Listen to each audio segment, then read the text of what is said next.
Pascal Briouat est historien, spécialiste de la Renaissance. Son dernier ouvrage nous présente un Léonard de Vinci fasciné par la guerre.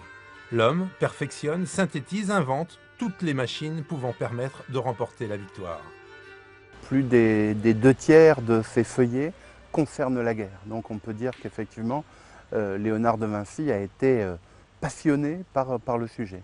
Mais par ailleurs, la guerre a traversé sa vie et il a été le conseiller militaire des plus grands seigneurs de son temps.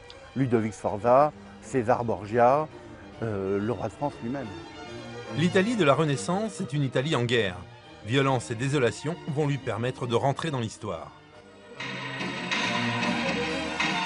Léonard de Vinci est justement l'un des artisans de cette violence extrême médiatisée par des machines nouvelles, comme ce canon à vapeur repris d'Archimède et d'Héron d'Alexandrie. Un personnage donc bien différent de celui traditionnel présenté aux touristes du Clos Lucé. Léonard répond à la demande de son temps. Et la demande de son temps, effectivement, ce sont comment se défendre d'agressions des ennemis. Et donc il se met au service donc des grands de ce monde, et notamment de Ludovic Sforza, où il va effectivement mettre en valeur ses talents d'ingénieur civil, mais aussi d'ingénieur militaire. Mais au fond de lui, Léonard n'est pas un belliciste.